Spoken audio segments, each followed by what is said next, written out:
तब आगे साधारण ब्याज का तमाशा देखने। देखिए पिछले क्लास में हम लोगों ने साधारण ब्याज का सारा कॉन्सेप्ट सीख लिया था, ठीक है। इस क्लास में हम लोग उसी के तरह तरह के क्वेश्चंस करेंगे। जैसे बाबू रे आपको ब्याज दे दिया रहेगा, आप बोलेगा मूलधन निकालो, तब कैसे निकालोगे? आपको क्या करेगा, मूलधन दे दिया रहेगा, मिश्र धन दे दिया रहेगा, कहेगा रेट निकालो, समय निकालो, तब कैसे निकालेंगे? तो इस क्लास में हम यही है कि हर टाइप के क्वेश्चंस को सॉल्व करेंगे, ठीक ना। कि रेट निकालना होगा तो कैसे रेट निकालेंगे, ठीक ना। मूलधन कैसे निकालेंगे, ठीक ना। मिश्र धन कैसे निकालेंगे, साधारण ब्याज तो सीख ही लिए थे।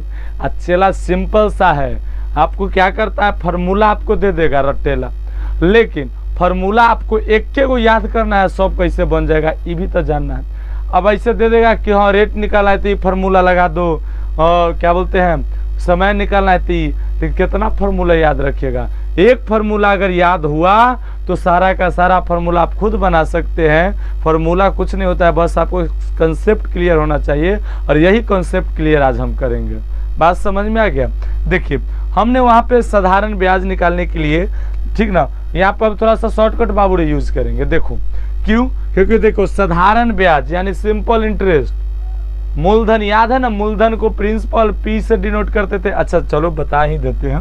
देखिए बाबू हम वहां पे क्या सीखे थे, मूलधन, मूलधन था क्या, प्रिंसिपल यानी कि पी, मूलधन, मूलधन को क्या लिखते थे, प्रिंसिपल यानी कि पी लिखेंगे, ठीक ना। रेट, रेट को क्या लिखते थे, रेट, दर, दर न हिंदी में बोलते हैं, दर को बोलते थे रेट यानी कि आर लिखेंगे। दूसरा चीज अब देखो समय, समय को क्या कहते हैं इंग्लिश में, टाइम यानी कि टी से डिनोट करेंगे। और कौन बच गया, तीनों हो ही गया, ठीक ना। हाँ साधारण ब्याज, साधारण ब्याज क्या लिखेंगे, साधारण ब्याज को लिखेंगे यहाँ पर एस आई, सिंपल इंटरेस्ट, ठीक ना। बात समझ में आ गई? अब यही पे क्वेश्चन सॉल्व करेंगे और देखो जाने कैसे। देखो बाबू वहां पे बताए थे क्या, ठीक ना, वहां पर क्या बताए थे याद है, सिंपल इंटरेस्ट यानी साधारण ब्याज निकालने के लिए क्या फॉर्मूला बताए थे, ठीक ना। तो साधारण ब्याज एस आई, एस आई निकालने के लिए क्या फॉर्मूला बताए थे, देखो तो पी गुने आर गुने टी, याद है, मूलधन गुने दर गुने समय बट्टा में 100, याद है कि भूल गए? बिल्कुल याद होगा। तो यानी कि बट्टा में क्या करेंगे 100। अगर ई याद है तो बाकी आपको सारा फॉर्मूला आसानी से बनकर आप कॉन्सेप्ट क्लियर कर लीजिएगा।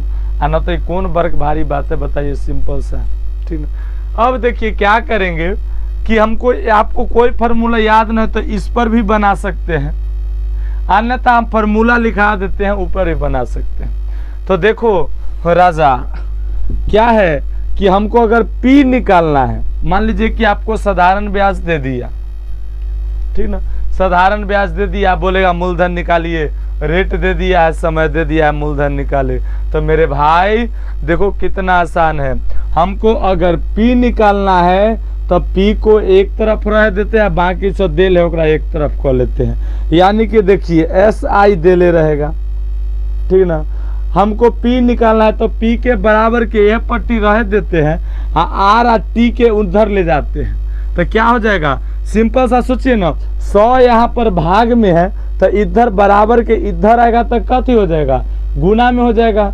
देखो भाई मेरे हर बार हम बताते हैं, ठीक ना, कि गुना बराबर के उस पार जाता है तो भाग हो जाता है, अब भाग बराबर के उस पार जाता है तो गुना हो जाता है। सेम इसका अपोजिट भी होता है। यहाँ पर दुइये को चीज का जरूरी है, हम आपको दुइये को बताएं, ठीक, यानी कि एस आई क्या, तो 100 है यहाँ पर भाग में, इधर आएगा तो क्या हो जाएगा, गुना में हो जाएगा। अच्छा आर और टी दोनों गुना में है, इधर आ जाएगा तो कथी में हो जाएगा, भाग में हो जाएगा, आर गुने टी बराबर क्या हो जाएगा, पी बच जाएगा। देखिए तो मूलधन निकालने के लिए क्या फॉर्मूला बन गया, पी बराबर क्या आ गया, एस आई गुने 100 बट्टा में आर गुने टी, सिंपल सा फॉर्मूला है।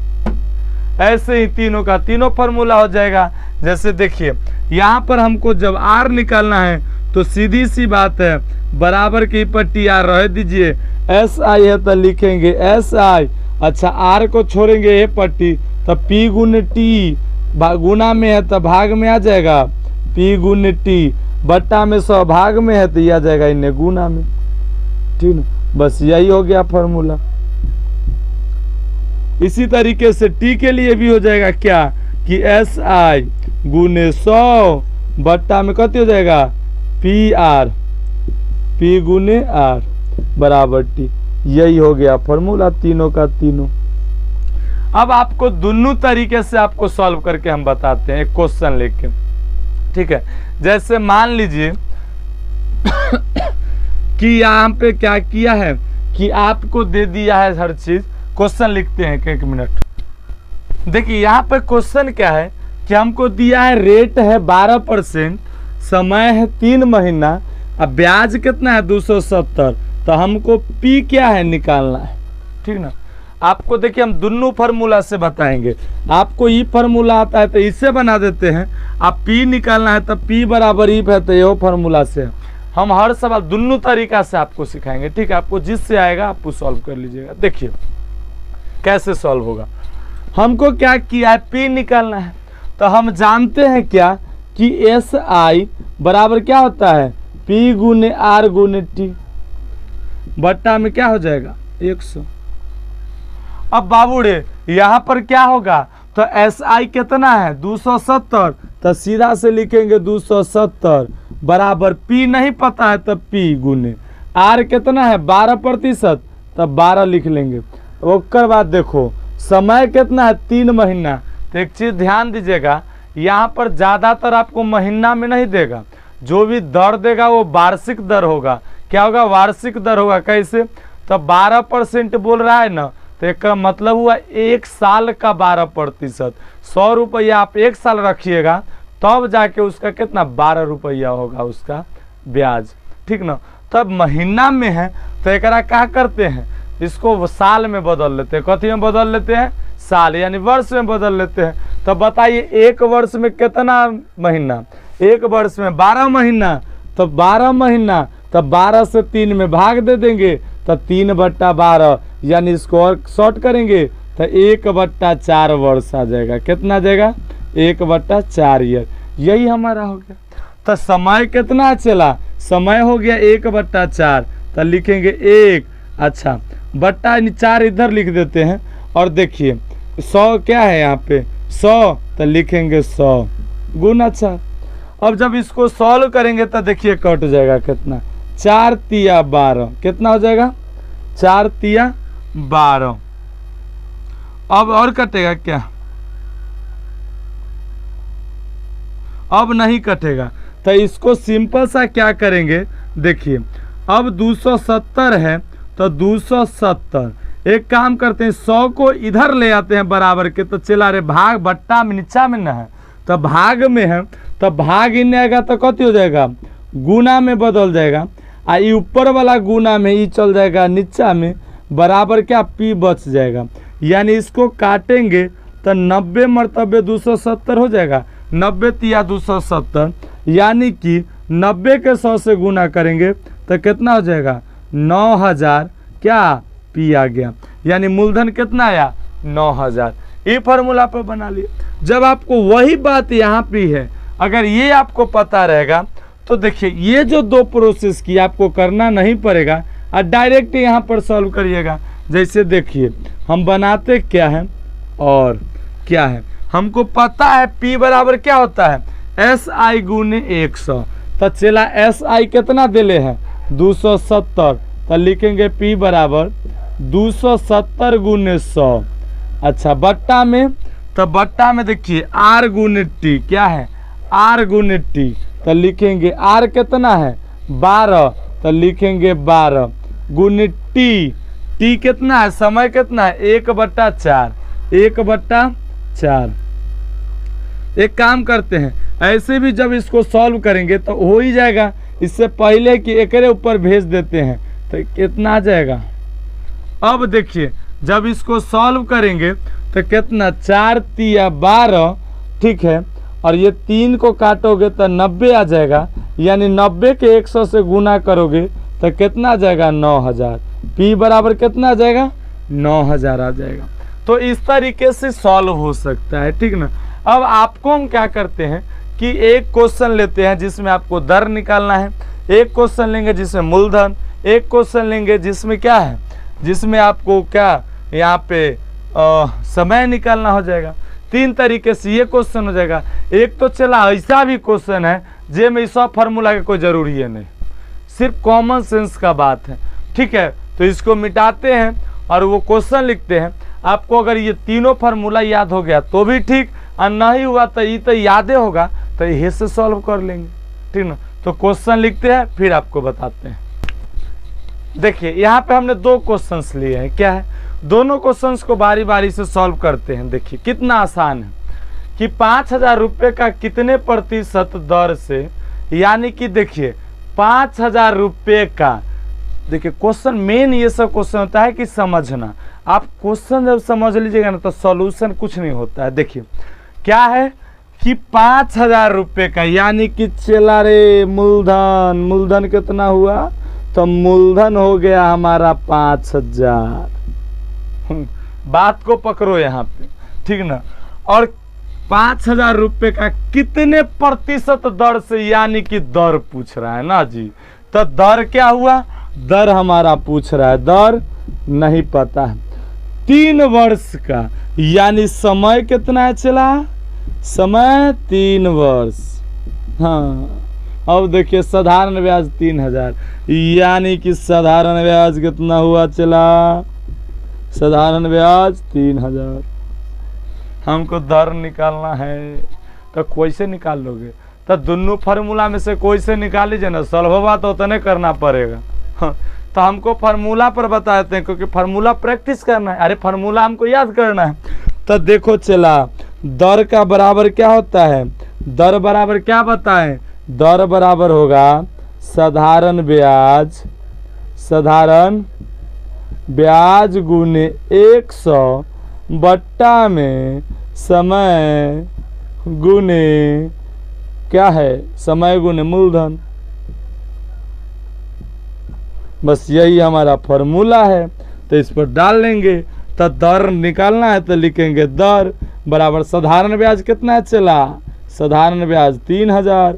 अच्छा 100 से गुना करेंगे, बट्टा में देखिए समय कितना है 3 वर्ष गुने मूलधन कितना है 5000, तो लिखेंगे 5000। 3 गो शून्य से 3 गो शून्य खत्म, अच्छा 3 से 3 खत्म, ऐसे ही 20 से 100, यानी कि दर कितना आ गया, दर आ गया 20%। कितना प्रतिशत चला, 20%। कितना आसान है। बस आपको मेन चीज होता है, देखिए कोई सवाल हार्ड उड नहीं होता है, बस हमको क्या होता है क्वेश्चन को समझना होता है, ठीक ना। जैसे यहाँ देखिए कैसे समझेंगे कि वो कौन सी धनराशि है, मतलब देखो कौन सी धनराशि है, मूलधन गायब है, यानी कि हमको यहाँ पर P, तब P हमको निकालना होगा। अच्छा जिसका 5% की दर से, तो चला रे रेट कितना 5% दर है, 6 वर्ष का, यानी समय कितना है 6 वर्ष है, 6 ईयर, यानी कि साधारण ब्याज कितना है, तो SI बराबर 1800। देख रहे हो कितना आसान है। हमको निकालना कथी है, निकालना है P। तब P बराबर क्या फॉर्मूला लिखा है थे चला, P बराबर लिखा है थे SI गुने 100। अरे फार्मूला सिंपल है, जब देखो SI निकालना रहे तो P मूलधन गुने दर गुने समय बटा 100 कर दो, अब बाकी कुछ निकालना है ना, तो SI माने साधारण ब्याज के 100 से गुना कर दो, नीचा में बच्चल वाला लिख दो, जो पूछ रहा है ओकर वाला अलावा 2 गो बच्चल, तो में मूलधन न पूछ रहा है, तो बच क्या गया, रेट बच गया समय। बस ये फार्मूला पर बैठाओ। तो देखो SI कितना है 1800 गुने 100, अब बट्टा में देखो रेट कितना है चला 5 गुने समय कितना है, तो समय है 6। अब काटिए, तो काटोगे तो कितना हो जाएगा, देखो जब इससे काटोगे तो 6 तरीक 18, यानी कि 300। फिर काटो, 5 से काटोगे तो कितना हो जाएगा 60, यानी कि कितना जाएगा 60 पर 2 गो 0, 6000। यानी कि P कितना आ गया, P आ गया 6000। डेट से आंसर इतना आसानी से बन रहा है, बताइए जी, ठीक ना। 2 क्वेश्चन और लिखते हैं, और एक तो आपको इसी फॉर्मूला पे बताएंगे, क्योंकि देखो बाबूड़े यहाँ पर आपको दर निकालना बता दिए, यहाँ पर कथी बता दिए, मूलधन निकालना है, एक समय निकालना आपको हम बताएंगे, ठीक ना। और एक ऐसा भी क्वेश्चन है जिसमें आपको इस सब फार्मूला में से कोई काम न देगा, है लॉजिक से आप बनाइएगा, ठीक है। तो क्वेश्चन लिखते हैं फिर बताते हैं। देखिए इस क्वेश्चन में क्या है कि इस क्वेश्चन में दिया हुआ है कि 8000 रुपये, 8000 रुपये, ठीक ना, 10% की दर से, यानी कि देखिए यहाँ पर मूलधन क्या आ गया, P क्या आ गया, P आ गया 8000, ठीक ना। अब है कि कितना दर से, 10% की दर से, यानी रेट कितना, तो 10%, ठीक ना। 10% के दर से कितने समय में, यानी कि समय हमको पता करना है, जबकि और दिया गया है कि 8996 हो जाता है। 10% के दर से कुछ समय लगा होगा जिसमें उसका ब्याज लेकर के कितना हो गया, 9600 हो गया, यानी कि मूलधन में ब्याज जुड़ गया, तो ये क्या हो गया, मिश्र धन हो गया, अमाउंट हो गया। बात समझ में आया। तो यहाँ से क्या होगा, यहाँ से हमको ब्याज निकालने के लिए क्या करना होगा, सिंपल सी बात है कि इसमें से अगर मूलधन को हम घटा देंगे तो इसका जो बच जाएगा वो क्या हो जाएगा, ब्याज हो जाएगा, यानी कि SI बराबर क्या हो जाएगा, 9600 माइनस 8000 बराबर 1600, कितना हो जाएगा, 1600। हमारा ब्याज कितना गया, 1600। तो चला रे, समय बराबर क्या बताए थे, T बराबर आपको हम बताए थे कि क्या होता है, SI गुने 100 अब बट्टा में क्या हो जाएगा, P गुने R। तो इसी पर बैठाइए, क्या हो जाएगा, SI कितना है ब्याज, 1600, ठीक ना, गुने 100 अब बट्टा में P कितना है, तो 8000, तो लिखेंगे 8000 गुने, यहाँ पर फिर क्या है, R कितना है 10, तो लिखेंगे 10। अब काटिए तो 2 शून्य से 2 शून्य खत्म, इस शून्य से इस शून्य खत्म, इससे ही खत्म, 8 दूना 16, यानी कि कितना बच हो गया, 2। तो समय कितना निकल गया, 2 वर्ष निकल गया। कितने वर्ष में, 2 वर्ष, यानी 8000 रुपया 10% के दर से अगर 2 साल रह जाता है, 2 वर्ष रह जाता है, तो वो मूलधन और ब्याज दोनों सहित, यानी कि मिश्रधन अमाउंट उसका कितना हो जाता है, 9600 हो जाता है, ठीक है, समझ गए। लेकिन ये क्वेश्चन आप देखिएगा तो इसमें उससे फार्मूला से कोई लेना देना ना है। जैसे देखिए क्या है कि ये क्वेश्चन बता रहा है कि रवि ने क्रय राशि 5% वार्षिक ब्याज की दर पर उधार दिया। कितना ब्याज पर दिया है, यानी कि 5% दर से दिया है, ठीक ना। यहाँ पर समय नहीं दिया है, न आपको मूलधन दिया है, ठीक न ब्याज दिया है, यानी सीधा सा बोला है कि कुछ धन है वो 5% दर पे दिया है। अच्छा, अगर ये ब्याज 9% होता, यानी कि ये 5% पर दिया है, लेकिन अगर 9% होता तो उसको कितना, 80 रुपया अधिक मिलता, 80 रुपया ब्याज क्या होता, अधिक मिलता। इसका मतलब क्या हुआ कि पहला दर क्या है, यहाँ से बताइए, पहला दर है 5% और दूसरा दर है 9%, ठीक ना। यानी कि 5 से बढ़ के कितना हुआ, 9, तो बढ़ा, तो ब्याज भी बढ़ा, तो कितना प्रतिशत बढ़ा जी, तो घटा देंगे इसमें से 9% में से 5% घटा देंगे तो कितना, ये जितना प्रतिशत आएगा वो किसके बराबर हो जाएगा, 80 रुपया के बराबर हो जाएगा। यानी कि 9 में से 5 घटाएंगे तो 4% बराबर क्या हो गया, 80 रुपया हो गया। जब काटेंगे तब 20 से कट जाएगा, यानी 1% बराबर 20 रुपया हो गया, यानी 1% कितना हो गया, 20 रुपया। तो स्वाभाविक सी बात है, प्रतिशत हम 100 में निकालते हैं तो 100 से दोनों तरफ गुना कर देंगे, क्योंकि 1% तो 100 पूरा का पूरा रुपया ना उसको बताना है, तो 100% लेंगे। तो बराबर के दोनों तरफ अगर 100 से गुना करते हैं तो उस अंक में कोई फर्क नहीं पड़ता है, ठीक ना। तो 100 से इधरों गुना करेंगे तो 100% हो जाएगा, और 100 से 20 में करेंगे तो कितना हो जाएगा, 2000 हो जाएगा। तो कितना रुपया दिया था, 2000 दिया था 5% के दर से। अगर ये यही में अगर वो 9% की दर से रहता तो उसका ब्याज में 80 रुपया ज़्यादा आता। तो आई थिंक यहाँ तक आपने वीडियो अगर देखा तो समझ में आ गया होगा, ठीक ना। और वीडियो अच्छी लगी तभी आप लोगों ने देखा, तो वीडियो को जरूर लाइक कीजिएगा, चैनल को सब्सक्राइब कीजिए, ठीक है। मिलते हैं फिर चक्रवृद्धि ब्याज के साथ नेक्स्ट क्लास में, तब तक के लिए जय हिंद, धन्यवाद।